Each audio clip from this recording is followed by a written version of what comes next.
बिस्मिल्लाहिर्रहमानिर्रहीम। नाज़रीन इकराम, सलामुन अलैकुम। आपका मेज़बान सैयद हसन आसिफ एक बार फिर से आपके सामने मौजूद हूँ, ख़ासकर चैनल विन की जो पेशकश है कामयाबी के रास्ते के साथ। नाज़रीन, ये हमारा ख़ासकर जो टॉपिक है वो unskilled and drop out students के सिलसिले से है, जो इस वक्त ख़ासकर एजुकेशन से रिलेटेड जो बच्चे ख़ासकर ड्रॉप आउट हो जाते हैं या फिर इस साल नहीं कामयाब हो पाए, अगले साल के लिए इंशाल्लाह वो कामयाबी के लिए आगे बढ़ते हैं। तो ये हमारे यहाँ खासकर जो प्रोग्राम है उसमें हमने इसी टॉपिक को लेकर चले हैं। और हम आपको बता दें, आज हम आपके सामने जो मुलाकात कराने जा रहे हैं एक बेहतरीन पर्सनालिटी लखनऊ की, खासकर सैयद आगा परवेज़ साहब। आप प्रोफेसर हैं शिया डिग्री कॉलेज के। और आइए सबसे पहले वेलकम करते हैं, इस्तकबाल करते हैं सर का। सर सलाम वालेकुम अस्सलाम। तमाम नाज़रीन को मेरा प्यार भरा सलाम। कैसे सर आप? अल्लाह करम, अल्हम्दुलिल्लाह। सर हम तो ज़्यादा कुछ नहीं, बस हम चाहेंगे पहले एक शॉर्ट इंट्रोडक्शन आप अपना दें, बहुत कम 1 मिनट में, कि आप लखनऊ में आप कब से एशिया कॉलेज में और आपने। मेरी पूरी जो पढ़ाई लिखाई हुई है वो यहीं एशिया कॉलेज से और लखनऊ यूनिवर्सिटी से हुई है। फिर उसके बाद में मैंने जो पीएचडी करी हुई है वो एक्वेटिक टॉक्सिकोलॉजी में करी है। Very good. और मैंने एशिया कॉलेज में 99 में ज्वाइन किया था, डिपार्टमेंट ऑफ ज़ूलॉजी। जी। जब से इसी पढ़ने पढ़ाने के ही काम में है, और जितना भी टाइम मेरे कॉलेज में मिलता है उसके बाद वाला वक्त जितना भी फेस है वो मैं कोशिश करता हूँ कि अंडर प्रिविलेज एजुकेशन पे ज़्यादा से ज़्यादा काम करूँ। और अल्हम्दुलिल्लाह हम लोग के पास में ऐसी कई सक्सेस स्टोरीज़ हैं कि कल तक जो बच्चों के हालात थे वो कुछ और थे, लेकिन आज की तारीख में वो बच्चों ने पढ़ा लिखा और अपने पूरे ख़ानदान का नाम रोशन किया हुआ है। इसी पुराने लखनऊ के ऐसे कई बच्चे हैं कि अल्लाह ने उन लोग की मेहनतों में जो थी बरकत रखी और आज एक कामयाब ज़िंदगी गुजार रहे हैं। हाँ, खैर लखनऊ की क्या बात, पूरी दुनिया में अगर कहीं भी देखा जाए education is the key to success. बिल्कुल सही है कि एजुकेशन अगर बच्चे हासिल कर रहे हैं तो वो कामयाबी है, और जो इलिटरेट हैं उनको इससे सीखना चाहिए कि हमें किस तरीके से आगे बढ़ना है और कहाँ किस दौर में किस वक्त कैसे कामयाबी हासिल करना है, वो सारी बातें। अगर हम सवाल की तरफ बढ़ते हैं, गवर्नमेंट स्कीम के तहत अगर हम देखें, जो खासकर वोकेशनल जो ट्रेनिंग्स प्रोग्राम्स होते हैं वो खासकर ड्रॉप आउट स्टूडेंट्स के लिए, तो उनको हम किस तरीके से उनके लिए बेनिफिशियल हो सकते हैं और वो कैसे इसमें आगे बढ़ सकते हैं? क्या कुछ ऐसी स्कीम्स हैं गवर्नमेंट की? नहीं, गवर्नमेंट की कई स्कीम्स हैं इसके अंदर। पहली एक चीज़ जो ख़ास तौर से मैं सब लोगों से जो भी हमारी बात को इस वक्त सुन रहे हैं, इस प्रोग्राम को देख रहे हैं, उनको एक बात ये बतानी है कि अगर हमारी बस्ती में कोई बच्चा जो है वो नहीं पढ़ रहा है तो आप ये समझ लीजिए कि ये पूरी बस्ती के लिए बहुत शर्म की बात है। क्योंकि गवर्नमेंट ने एक राइट टू एजुकेशन बिल आया हुआ है, और उसमें जिस कॉलेज में भी जिस जगह पे भी आप रहते हैं उसके पास के स्कूल में आप सिर्फ बच्चे को भेज दीजिए और उसमें आपको कोई भी फीस नहीं देनी है। अगर इतनी सुविधा होने के बाद आरटीई के बाद में भी हमारा बच्चा उस स्कूल नहीं जा पा रहा है तो हमको सोचना चाहिए, जो उसके इर्द गिर्द पड़ोसी हैं उनको ये बात सोचनी चाहिए कि कैसे ये बच्चा उस स्कूल से छूट गया। तो पहली चीज़ तो यही कि वो स्कूल से छूटा है ना। अब वो दूसरी एक स्टेज आती है कि बच्चा उस स्कूल जा रहा था, किसी हालात की वजह से कुछ फैमिली में ऐसा हो गया कि वो 6 तक पढ़ पाया, 8 तक पढ़ पाया, तो ये एक पहली स्टेज है कि जो हमारा स्कूल का ड्रॉप आउट है वो क्लास 8 के नीचे है। दूसरा एक ड्रॉप आउट ये है जो क्लास मतलब 10th पास कर लिया, उसने हाई स्कूल पास कर लिया, उसके बाद में ऐसे हालात नहीं बने। बहुत सारे घर के ऐसे हालात होते हैं कि बहुत कोशिश के बावजूद भी बच्चा नहीं पढ़ पा रहा होता है, तो हाई स्कूल पास कर लिया है, आगे का नहीं पढ़ पाया। तीसरी एक कैटेगरी है कि इंटर पास कर लिया और नहीं पढ़ पा रहा है। तो ये 3 अलग अलग कैटेगरी हैं। और वोकेशनल ट्रेनिंग जो है, स्किल अपग्रेडेशन की ट्रेनिंग, स्किल कोर्सेज, इन तीनों कैटेगरीज के लिए हैं। क्लास 8 के लिए अलग है, क्लास 10th के लिए अलग है, क्लास 12 तक अलग है। और अगर 12 के बाद में है तो जो अभी मौजूदा के अंदर न्यू एजुकेशन पॉलिसी है उसमें भी कई जगहों पे इंटर्नशिप प्रोवाइड करी गई है, समर ट्रेनिंग प्रोवाइड करी गई है, जिसमें आप अपनी स्किल्स को अपग्रेड कर सकते हैं। सर अगर हम देखें स्किल इंडिया मिशन या हम यूं कहें प्रधानमंत्री कौशल विकास योजना के तहत हम किस तरीके से ड्रॉप आउट स्टूडेंट्स को एनरोलमेंट करा सकते हैं, ये इसके बारे में? ये देखिए, पहली चीज़ तो ये है कि ये एक बहुत अच्छा प्रोग्राम है, और जो गवर्नमेंट की स्कीम्स होती हैं उनमें हमको ये चाहिए कि ज़्यादा से ज़्यादा कोशिश करें कि हमारे जो बच्चे हैं वो इनरोल रहें, कहीं ना कहीं एक्टिव रहें, क्योंकि जो खाली दिमाग होता है वो शैतान का घर होता है। अगर कोई बच्चा जो है वो खाली रहेगा तो आज अगर उसकी एनर्जी लेवल हाई था तो धीरे धीरे जो है वो लो होता जाएगा और फिर उसके अंदर जो लर्निंग का प्रोसेस है वो स्लो होता चला जाता है। इसलिए हम लोगों को उसको किसी ना किसी वोकेशनल ट्रेनिंग में कहीं ना कहीं स्किल अपग्रेडेशन में इनरोल कराना है। आप जो जैसे अगर हम देखें कि पहली चीज़ ये कि हमारा घर कहाँ पे, अगर हम किसी शहरी जगह के ऊपर हैं तो वहाँ के ऊपर अर्बन डिपार्टमेंट के अंदर या एम्प्लॉयमेंट डिपार्टमेंट में चले जाएं, वहाँ पे अपना इनरोलमेंट करा दें और एसएमएस से आपको अपग्रेडेशन मिलता रहेगा। अगर आप रूरल में हैं तो पूरा रूरल एम्प्लॉयमेंट गारंटीड प्रोग्राम चलते हैं, रूरल एम्प्लॉयमेंट स्कीम्स होती हैं जिसमें आपकी ट्रेनिंग को अपग्रेड किया जाता है। ये पूरा गवर्नमेंट का वेल एस्टेब्लिश डिपार्टमेंट है जो रूरल क्षेत्र में काम करता है। तो अगर जो भी हमारे लोग को बात सुन रहे हैं, इस वक्त प्रोग्राम देख रहे हैं, वो रूरल एरिया में है तो वहाँ कंसर्न डिपार्टमेंट को कांटेक्ट कर सकते हैं, शहरी एरिया में है तो शहरी कर सकते हैं। तीसरी एक बहुत बड़ी नेमत है जो अगर हम उसको सही से इस्तेमाल करें, मोबाइल। आप कहीं से भी इंटरनेट पर इस्तेमाल कीजिए तो आपको अपने करीब का स्किल अपग्रेडेशन सेंटर पता चल जाएगा कि 3 किलोमीटर की दूर पे कौन ही पे है, 4 किलोमीटर की दूरी के ऊपर कौन सा है। तो वहाँ पे आप पहुँच के अपनी पसंद का कोर्स ज्वाइन कर सकते हैं। ठीक है, अगर कोई बच्चा जो है वो क्लास 8 तक पढ़ा है तो उसका जो सबसे बड़ा एम्प्लॉयमेंट, क्योंकि अभी क्लास 8 तक उसने पढ़ा है, किसी वजह से आगे नहीं पढ़ पा रहा है, तो या तो वो किसी बिल्डिंग कंस्ट्रक्शन साइट के ऊपर जाएगा या फिर जो है वो आईटीआई कोर्स करे। अगर वो आईटीआई का कोर्स कर लेता है, इलेक्ट्रिकल इंजीनियरिंग में करे, प्लम्बरिंग में करे, तो उसके पास में अच्छी जॉब अपॉर्चुनिटीज़ डेवलप हो जाएंगी, अर्निंग डेवलप हो जाएगी। जो बच्चे हम लोग के कांटेक्ट में रहते हैं, हम उनको इस चीज़ की राय देते हैं कि ऐसी चीज़ का कोर्स करो, ऐसा कोर्स ऑप्ट करो कि जिसमें आगे चल के तुम इस जॉब करो, 3 साल का एक्सपीरियंस रहे और फिर अपनी यूनिट डेवलप करो उसकी, अपना उसी फील्ड के अंदर वर्कशॉप इस्टेब्लिश करो, अपना बिजनेस डेवलप करो, ताकि तुम आगे चल के 2-3 लोगों की मेंटोरिंग कर पाओ। और अगर तुम्हारे इर्द गिर्द 2-3 बच्चे मिलें तो उनको तुम एक जरिया फराहम करो कि यहाँ के ऊपर ट्रेनिंग कर लो और ये यहाँ पे एक्सपीरियंस हासिल कर लो और फर्दर आगे जॉब कर लो। अगर आप जॉब में रहेंगे थ्रू आउट द लाइफ तो एक लिमिटेड फेज है, एक आपका कंफर्ट जोन है, प्रोटेक्टेड एरिया है, आप उसी के बीच में चलते रहेंगे। लेकिन अगर आप जो है हिम्मत जुटा के एक बार अपना छोटा सा वर्कशॉप इस्टेब्लिश कर लेंगे तो उसके अंदर राइज करने के ज़्यादा चांसेस रहते हैं, अर्निंग भी बढ़ाने के ज़्यादा चांसेस रहते हैं, आप हैंड होल्डिंग भी कर सकते हैं। अच्छा सर, बड़ी अच्छी बात आपने की। देखिए नाज़रीन, ये खासकर ये करियर काउंसलिंग के तहत ही बच्चों को आगे बढ़ाना बेहतर रहता है, क्योंकि अच्छा करियर काउंसलर ही हमको सही राह दिखा सकता है। जैसे कि आज हमारे साथ आगा परवेज साहब मौजूद है चैनल में। सर, अगर हम बात करें खासकर अनस्किल्ड यूथ के लिए, तो अगर देखा जाए कि उनके लिए वो किस इंडस्ट्री में या किस सेक्टर में वो जॉब तलाश कर सकते हैं या उनके लिए बेस्ट अपॉर्चुनिटीज़ हैं, खासकर अगर एम्प्लॉयमेंट की बात करें तो उसके लिए उन्हें बेसिक क्या तैयारी करनी होगी? देखिए, क्लास 8 तक अगर है या फिर उसके बाद थोड़ी सी एज ज़्यादा हो गई, अनस्किल्ड हैं, तो मैं सबसे पहले उनसे कहूँगा कि वो किसी न किसी अपना एरिया ऑफ इंटरेस्ट में अपनी स्किल अपग्रेडेशन कर दें, अगर उनको ज़्यादा अर्निंग करनी है। अच्छा, आप जितनी जल्दी अपनी एक स्किल की कोई भी स्किल होन कर लेंगे, उसको डेवलप कर लेंगे, तो आपकी अर्निंग ऑटोमेटिकली बढ़ जाएगी। क्योंकि जो अनस्किल्ड वर्कर हैं वो एक तरह से आप कह सकते हैं कि वो लेबर फोर्स ही है।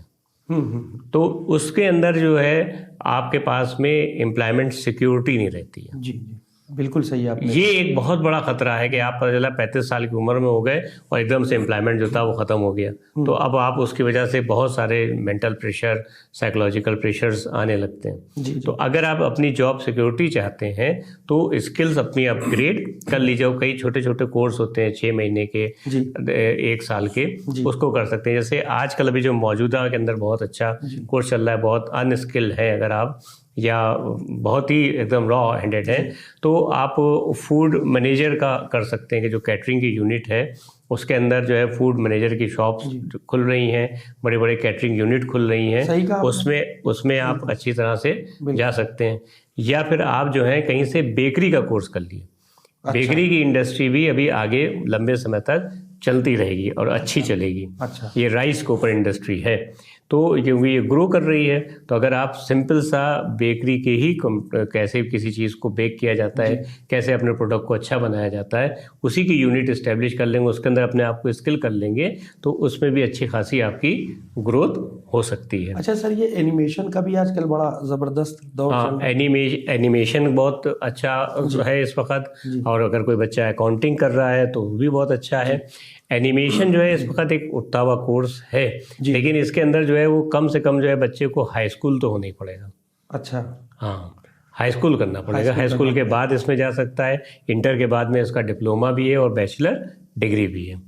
एक खास ध्यान और भी रखना है हम लोगों को कि एनिमेशन एक इंडस्ट्री है, उसके अंदर आपको स्पेशलाइज्ड होना पड़ेगा। क्यों? क्योंकि हम लोग के बिल्कुल पैरेलल आ गई है आर्टिफिशियल इंटेलिजेंस। अब आर्टिफिशियल इंटेलिजेंस के अंदर अगर आप एक जो है उसको कमांड दीजिए तो वो बता देता है कि हम ये पोस्टर बना देंगे, ये कैनवा बनाएंगे। ऐसी ऐसी साइट्स हैं कि जो आप सोच रहे हैं उसको एक बार डिक्टेट कर दिए, बता दीजिए, तो वैसा चीज़ें बनाए दे रहा है। तो इस सूरत हाल में अगर आप लेस स्पेशलाइज्ड होंगे तो आपका कैरियर कितना आगे जाएगा, ये थोड़ा सा देखना पड़ेगा। और जो लोग एनिमेशन में जाना चाहते हैं या किसी और प्रोफेशन में ऐसे जाना चाहते हैं, इंटर तक ही पढ़ें या हाई स्कूल तक पढ़ें, उनसे मैं एक बात बहुत उससे कहूँगा कि अपनी सॉफ्ट स्किल ज़रूर अच्छी रखें। सॉफ्ट स्किल अगर आप अच्छी रखेंगे तो आप अपने एम्प्लॉइज़ के बीच में, एम्प्लॉयर्स के बीच में आसानी से जेल हो जाएंगे। इस चीज़ का एक ख़ास ध्यान रखने की ज़रूरत है। अच्छा सर, अगर गवर्नमेंट की जानिब से देखा जाए जो अप्रेंटिसशिप या इंटर्नशिप प्रोग्राम्स हैं, खासकर ड्रॉप आउट स्टूडेंट्स के लिए, प्रैक्टिकली अगर उनको हमें लेके चलना है, साथ में एक कॉन्सेप्ट है एक्सपीरियंस के लिए, तो उसके लिए क्या तैयारी करना होगी? देखिए, पहले आपको जो है वो ट्रेनिंग करनी पड़ेगी इसमें। अच्छा। कहीं ड्रॉप आउट है तो आपको सर्टिफिकेट कोर्स की ट्रेनिंग होगी, डिप्लोमा की ट्रेनिंग होगी। अच्छा। और अगर मान लीजिए आपको जो है वो होटल इंडस्ट्री पसंद आ रही है, हॉस्पिटैलिटी सेक्टर पसंद आ रहा है, या फिर जो है एविएशन सेक्टर पसंद आ रहा है, तो जो उसके इंस्टीट्यूट्स हैं उनके सर्टिफिकेट कोर्सेज अवेलेबल हैं। जैसे अगर टूरिज्म इंडस्ट्री में आप आ रहे हैं तो यहाँ के ऊपर गवर्नमेंट का इंस्टीट्यूट है, Kashiram institute of tourism and travel management, इसमें आप जा सकते हैं। या फिर जो है वो कुछ प्राइवेट्स भी हैं जो एविएशन के अंदर, प्राइवेट इंस्टीट्यूट एविएशन के अंदर मदद कर रहे हैं, तो हम उस तरफ भी जा सकते हैं। या फिर 6 महीने के लिए, 1 साल के लिए आप जो है किसी होटल इंडस्ट्री के अंदर काम कर रहे हैं, तो वहाँ पर भी अच्छे खासे अपॉर्चुनिटीज़ हैं। तो जो टूरिज्म से जुड़ी हुई अपॉर्चुनिटी है, होटल सिस्टम से जुड़ी, जहाँ के ऊपर आपको बहुत ज़्यादा स्किल की ज़रूरत नहीं है, तो लेकिन वहाँ पे जॉब सिक्योरिटी है। एक बहुत ही हम लोग के दिमाग में रहता है कि ये काम थोड़ा सा, वैसे कोई काम छोटा नहीं होता, लेकिन एक छोटा सा खाका भी दुनिया वालों की निगाह में रहता है। जो हम लोगों के ऐसे हैं जो ड्राइविंग उसमें हैं, ड्राइवर हैं, तो किसी प्राइवेट कार के ड्राइवर हैं या किसी के प्राइवेट ड्राइवर हैं, इससे बेहतर ये है कि वो फोर्ड के ड्राइवर बन जाए, ट्रेनिंग कर लें। उसका एक अलग से लाइसेंस मिलता है ट्रांसपोर्ट डिपार्टमेंट से, तो वो किसी बड़ी इंडस्ट्री के अंदर प्लेस हो जाते हैं। वहाँ उनकी जॉब सिक्योरिटी भी ज़्यादा होती है और पे भी ज़्यादा होती है, और एक ऑर्गेनाइज सिस्टम में काम करते रहते हैं। हमारे पास में हम लोग के इर्द गिर्द ऐसे बहुत सारे ड्राइवर हैं कि जो 8,000 या 9,000 रुपये काम कर रहे हैं, 10 साल से ड्राइवर हैं। सिर्फ उनको एक एग्ज़ाम देना है और फोर्कलिफ्ट ड्राइविंग सीख लेनी है, उसका एक लाइसेंस बनता है जी। अब उस लाइसेंस के बाद में वो एलिजिबल हो जाते हैं किसी भी सीमेंट इंडस्ट्री में काम करने के लिए या किसी हैवी इंडस्ट्री में काम करने के लिए, जहाँ पर उनकी पे जो है वो 18,000 होती है। ख़ास बात ये होती है कि जो जॉब से जुड़े बेनिफिट्स हैं वो होते हैं। अच्छा, तो एक तरफ हम एज ए ड्राइवर काम कर रहे हैं 8,000 10,000 में, लखनऊ में लगभग ऐसा ही है। बिल्कुल, एक छोटा सा लाइसेंस का एग्ज़ाम है, उसको पास कर लीजिए, और ये जो ड्राइवर 5 साल से कर रहा है सब कर लेता है। तो सिर्फ वो लाइसेंस जैसे ही मिल जाएगा तो वो फौरन जो है उसका ऑथेंटिकेशन हो जाता है और वो किसी इंडस्ट्री में पहुंच जाता है। तो ये चीज़ जो है हम लोग को, जो भी ड्राइविंग इंडस्ट्री से जुड़े हुए हैं, किसी वजह से बहुत नहीं पढ़ पाए 8वें के आगे, तो वो इस चीज़ को कर सकते हैं। अब देखिए कितनी अच्छी बात सर आप कर रहे हैं कि 8th क्लास के बाद बहुत से लोग, बच्चे मैंने ऐसे देखे हैं कि कुछ फाइनेंशियली प्रॉब्लम आ गई या कुछ ऐसा हो गया तो वो पढ़ाई छोड़ देते हैं। कितनी सारी चॉइसेस है। अभी आपने जैसे बताया 8th 10th के बाद ये 11th के बाद 12th के बाद। अच्छा, अगर हम गवर्नमेंट के थोड़ी नज़र दौड़ाएं तो गवर्नमेंट ने खासकर सेल्फ एम्प्लॉयड के लिए कोई फाइनेंशियल असिस्टेंस या हम लोन की बात करें, कोई ऐसा प्रोवाइड किया है कि जिससे उनके लिए कुछ फायदे हो सकें, और अगर है तो उसे हम अप्लाई कैसे कर सकते हैं? देखिए, पहली चीज़ तो ये है कि जितने भी लोग इस वक्त बात सुन रहे हैं, मैं बहुत ही अदब से उनसे गुजारिश करूंगा कि वो जो सिस्टम है इनकम टैक्स का या बैंकिंग का, इससे घबराना छोड़ दें। बहुत अच्छी बात, वेरी गुड। इससे घबराना छोड़ दें आप। जो अगर आप जो है 6 लाख रुपए सालाना कमाते हैं तो आप इनकम टैक्स रिटर्न फाइल कीजिए, नील दिखाइए अपना। किसी भी चार्टर्ड अकाउंटेंट पास चले जाएं, किसी भी इनकम टैक्स लॉयर पास चले जाएं, या किसी भी प्रैक्टिशनर पास सिंपल से चले जाएं, उससे अपना इनकम टैक्स रिटर्न फाइल करा दें। अच्छा। आप जो इनकम टैक्स रिटर्न फाइल करते रहते हैं, ये आपकी वर्थ रहती है। अच्छा। और अगर आप 6 लाख का, 7 लाख का, 8 लाख का इनकम टैक्स फाइल कर रहे हैं, तो किसी भी गवर्नमेंट डिपार्टमेंट को से घबराने की या गवर्नमेंट एम्प्लॉय से घबराने की ज़रूरत नहीं है। ये आपकी वर्थ को प्रूफ करता जाता है, ठीक है। और अगर मान लीजिए कभी आपको अपना कोई सेटअप करना है, कोई स्टार्टअप लॉन्च करना है, तो आप उस स्टार्टअप को लॉन्च करने के लिए बैंक को अप्रोच करेंगे। बैंक आपसे पहले पूछेगा कि आपका ITR, तब आप उसको बताएंगे देखिए साहब हम ये ITR फाइल करते हैं, ये हमारे बैंक के ट्रांजैक्शंस हैं। और कोशिश ये कीजिए कि आप या तो अपनी वाइफ के नाम वो स्टार्टअप इस्टेब्लिश कीजिए या अपनी बहन के नाम इस्टेब्लिश कीजिए, क्योंकि जो वुमेन एम्पावरमेंट की बात हो रही है उसके अंदर जो इंटरेस्ट रेट है वो आदमियों के मुकाबले औरतों को, यानी जो वुमेन को दिया जाता है उसका इंटरेस्ट रेट कम होता है। और गवर्नमेंट की बहुत सारी स्कीम्स होती हैं जिससे जो है औरतें फ़ायदा ले सकती हैं, ठीक है। तो पता चला कि अगर हमने अपनी वाइफ के नाम इस्टेब्लिश किया या बहन के नाम इस्टेब्लिश किया तो उसका भी एम्पावरमेंट हो रहा है, हमारा भी एम्पावरमेंट हो रहा है। दूसरी एक सबसे अच्छी बात क्या होती है कि जो भी हमारी पॉपुलेशन है उसमें 50% पॉपुलेशन जो है वो औरतों की है, 50% आदमियों की है। तो अगर आप उनको जो है वो मेन स्ट्रीम से अलग रखते रहते हैं औरतों को, तो आपके ह्यूमन रिसोर्स का लॉस है, वो कहीं ना कहीं जो है वो बर्डन आदमी के ऊपर ही हो रहा है।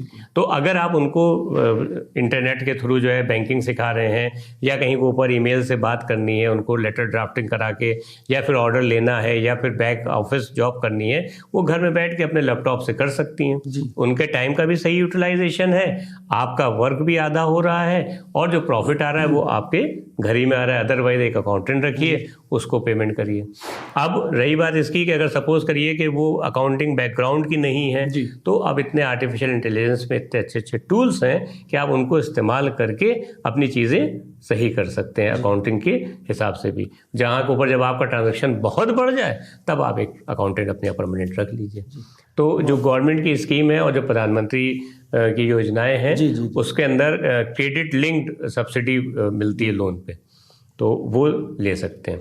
तो इसके अंदर एक कोशिश, बस खास बात ये करनी है कि मैं यही सबसे कहूँगा कि अपनी लेडीज़ को साथ लेके चलिए और कोशिश ये करिए कि उनको भी स्कीम्स का फ़ायदा मिले।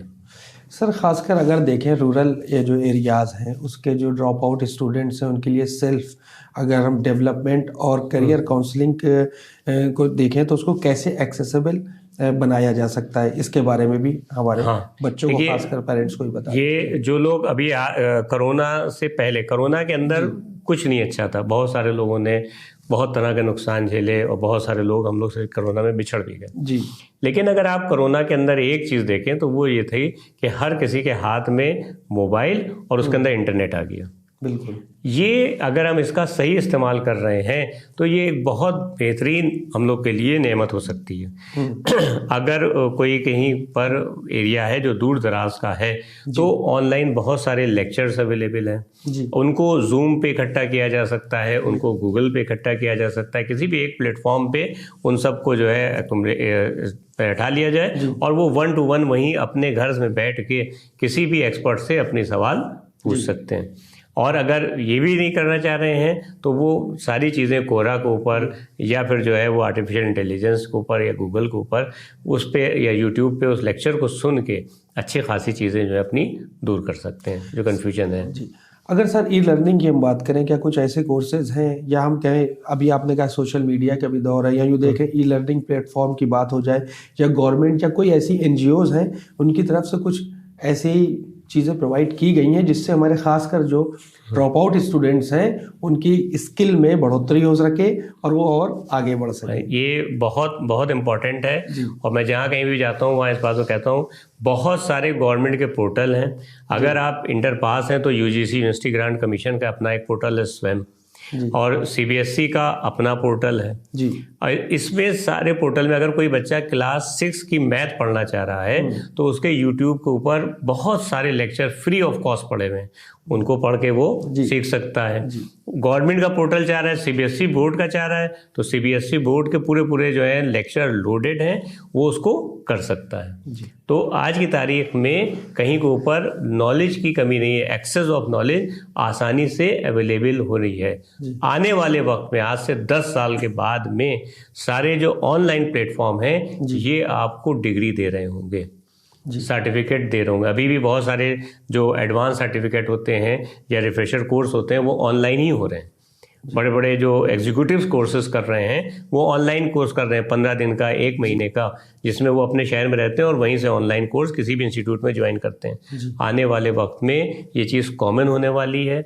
जो अभी मौजूदा समय के अंदर इंस्टीट्यूट है, नॉलेज है और डिग्री है, ये तीनों एक जगह मिलती हैं, कॉलेज में या यूनिवर्सिटी में। बहुत अच्छी बात। जिस हिसाब से ऑनलाइन आगे बढ़ रहा है तो अब इसमें से ये कॉलेज किनारे हो जाएगा। नॉलेज आपको डिग्री चाहिए है, ऑनलाइन प्लेटफॉर्म पे आइए। वाह वाह, बहुत अच्छी बात। तो ये हम लोग के यूथ के लिए एक अच्छी चीज़ है। जी सर, हम चाहेंगे जो हमारा खासकर टॉपिक है, जो unskilled and drop out students हैं, मायूस नहीं होना है, आगे बढ़ना है, कामयाबी हासिल करना है, उसके तहत प्यारा सा मैसेज दे दें। देखिए, सिर्फ जितने भी लोग हमारी बात सुन रहे हैं और जो यंगर जनरेशन सुन रही है, उससे मैं उससे गुजारिश करूँगा कि वो अपने टाइम को बैलेंस कर लें। टाइम का जो डिवीजन है उसको मैनेज कर दें कि कितनी देर हमको पढ़ाई पे देनी है, कितनी देर हमको अपनी स्किल्स को अपग्रेड करने में देनी है, और हमको वो स्किल एक्वायर करनी है जो आने वाले 2030 के अंदर हमको फ़ायदा पहुँचाए। ये चीज़ जो है, मैं जितने भी बच्चे हैं, जो भी हम लोग के यूथ हैं, उनसे कहूँगा कि टाइम मैनेजमेंट आप सीख लीजिए।